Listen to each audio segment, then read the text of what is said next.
Good morning, students. Today we are going to continue our chapter, that is chapter number 2, planets Earth. So, कल हमने इस chapter में पढ़ा था moments of the अर्थ के बारे में। कौन कौन सी मूवमेंट करती है हमारी अर्थ? एक तो रोटेशन करती है, दूसरा रिवॉल्यूशन करती है। रोटेशन अपने एक्सिस पे ही घूमना क्या कहलाता है? रोटेशन, ठीक है। और इसको कितना टाइम लगता है एक रोटेशन कंप्लीट करने में? 24 आवर्स या फिर 1 डे, क्योंकि एक दिन में कितने घंटे होते हैं? 24 आवर्स, ठीक है। इस वजह से रोटेशन को करने में कितना टाइम लगता है? 24 आवर्स का। फिर दूसरा हमने पढ़ा था एक रिवॉल्यूशन को पूरा करने में अर्थ को कितना टाइम लगता है?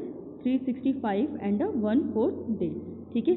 और रिवॉल्यूशन मतलब ये जो फिक्स पाथ होता है इसको हम ऑर्बिट बोलते हैं अर्थ का। इस ऑर्बिट पे रिवॉल्व करना सन के अराउंड, ये क्या कहलाता है? रिवॉल्यूशन, ठीक है। फिर हमने पढ़ा था life on the earth. Life जो हमारा अर्थ है, हमारी अर्थ क्या करती है? लाइफ को सपोर्ट करती है। किस वजह से? क्योंकि यहाँ पे एयर, वाटर एंड सनलाइट है, जो कि हमारी लाइफ के लिए बहुत ज़्यादा इसेंशियल है, ठीक है। Now today's topic is realms of the earth. The earth consist of 4 realms. जो हमारी अर्थ है, ठीक है, वो किससे मिलकर बनी हुई है? 4 रियल से। अब वो कौन कौन से हैं?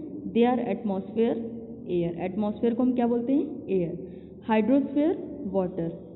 Lithosphere, land. And biosphere, living things. जो हमारी अर्थ है वो 4 चीज़ों से मिलकर बनी हुई है। कौन कौन सी? एक तो atmosphere, air, hydrosphere, water. Lithosphere मतलब लैंड, बायोस्फेयर, लिविंग थिंग्स, ठीक है। Each layer is equally important for our survival on the earth. और ये जो चारों लेयर हैं इनकी अलग अलग अपनी खुद की इम्पोर्टेंस है, सबकी बराबर इम्पोर्टेंस है। किसके लिए? हम हमारे सर्वाइवल के लिए, हमारे जीने के लिए, ठीक है। इस अर्थ पे हमारे सर्वाइवल के लिए इन चारों लेयर्स का अपना अलग अलग इम्पोर्टेंस है। A layer of air surrounds the earth. जो लेयर एयर की जो लेयर है वो क्या है? हमारे अर्थ के चारों ओर है, ठीक है। It is called atmosphere. उसको हम क्या बोलते हैं? एटमॉस्फेयर, ठीक है। जो हमारे अर्थ के चारों ओर जो लेयर होती है उसको हम क्या बोलते हैं? Atmosphere. The atmosphere is made up of gases such as nitrogen, oxygen and carbon dioxide which supports life.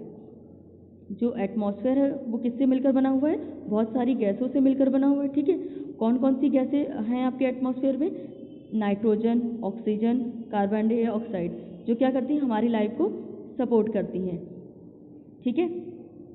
Sunshine keeps the air at the required temperature for human beings.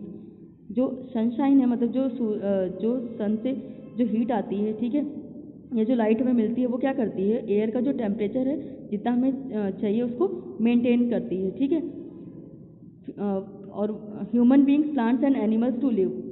जो भी टेम्परेचर हमें चाहिए ह्यूमन बींग्स को, plants को, animals को रहने के लिए, जिंदा रहने के लिए, ठीक है, तो उसके लिए सनशाइन क्या करती है? मतलब सन की लाइट उस टेम्परेचर, रिक्वायर्ड टेम्परेचर को मेंटेन करती है, उसको बनाए रखती है, ठीक है। The water surface of the earth is known as hydrosphere. जो वाटर सरफेस होती है, अर्थ की जो वाटर सरफेस होती है उसको हम किस नाम से जानते हैं? हाइड्रोस्फेयर।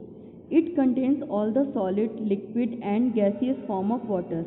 और ये जो हाइड्रोस्फेयर है वो उसमें चाहे वो जो वाटर है वो किसी भी फॉर्म में हो, चाहे वो सॉलिड फॉर्म में हो या लिक्विड में हो या गैसियस फॉर्म में हो, ठीक है, उन सभी वाटर के फॉर्म्स को कंटेन करती है। कौन? Hydrosphere. Water supports a lot of aquatic creature like fish, turtles, crab, sharks, well and water plants. जो वाटर है वो सपोर्ट करती है एक्वाटिक क्रिएचर्स। जो वाटर के अंदर जो एनिमल्स रहते हैं, ठीक है, उनको हम क्या बोलते हैं? Aquatic creatures. जैसे फिश, टर्टल्स, क्रैब, ठीक है, शार्क, वेल फिश, और जो उसमें छोटे छोटे प्लांट्स होते हैं, वाटर प्लांट्स, इन सबको क्या करती है?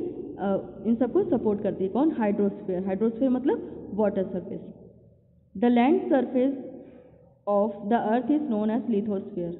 और जो हमारी जो लैंड सरफेस है उसको हम किस नाम से जानते हैं? लिथोस्फेयर के नाम से जानते हैं। It is made up of rocks. और ये किसकी बनी हुई होती है? रॉक्स की बनी हुई होती है, ठीक है, चट्टानों की। And it provides us with materials, soil for cultivation and building materials. और ये हमें क्या प्रोवाइड करती है, ये जो रॉक्स हैं या लैंड है ये हमें क्या प्रोवाइड कराती है, मिनरल्स प्रोवाइड कराती है, सॉइल प्रोवाइड कराती है, किसके लिए, कल्टीवेशन के लिए, फार्मिंग के लिए, ठीक है। और बिल्डिंग मटेरियल्स, जैसे जो भी हम बिल्डिंग मटेरियल्स जो होते हैं, कंक्रीट वगैरह, ये सब किससे हमें प्रोवाइड होता है, लैंड से ही, लैंड से ही हमें ये प्रोवाइड होते हैं। The biosphere contains all the micro organism, plants and animals of the अर्थ। जो बायोस्फीयर है उसमें जितने भी माइक्रो ऑर्गेनिज्म आते हैं, जितने भी छोटे छोटे सूक्ष्म, छोटे छोटे जो जानवर रहते हैं, बैक्टीरिया या फंगी, ठीक है, ये सब, और प्लांट्स, एनिमल्स जो हमारी अर्थ पे होते हैं, उनसे मिलकर क्या बनता है, biosphere. Since life exist on land, in the air and in water, the biosphere overlaps all the other रियल्स।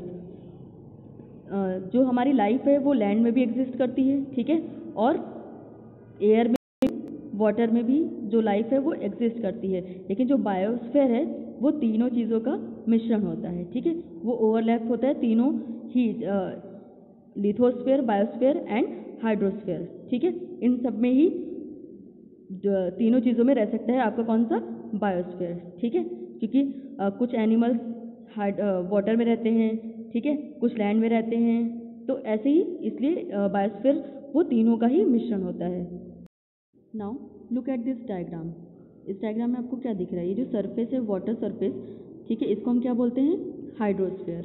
ये जो लैंड सरफेस है अर्थ की, इसको हम क्या बोलते हैं, लिथोस्फीयर, ठीक है। और ये जो हमारा ऊपर एयर, एटमॉस्फेयर, इस लेयर को हम क्या बोलते हैं, एटमॉस्फेयर। एयर रहती है ना, उसको हम एटमॉस्फेयर बोलते हैं। जो बायोस्फीयर होता है, बायोस्फीयर का क्या मतलब होता है, लिविंग बींग्स। तो जितने भी लिविंग बींग्स हैं, चाहे वो प्लांट्स हो, फिश हो, ठीक है, कुछ भी हो, तो वो सब किसका पार्ट होती है, बायोस्फीयर का। इसीलिए बायोस्फीयर जो लेयर होती है वो तीनों का ही मिश्रण होती है, ठीक है। तीनों लेयर इसमें, इस बायोस्फीयर लेयर में कंटेन रहते हैं, ठीक है। जितने भी लिविंग बींग्स हैं, तो लिविंग बींग्स तो आपके वाटर में भी होंगे, लिथोस्फीयर में भी होंगे, अर्थ में भी होंगे और एयर में भी होंगे, ठीक है। इस वजह से बायोस्फीयर तीनों लेयर का मिश्रण है, ठीक है। So thank you class.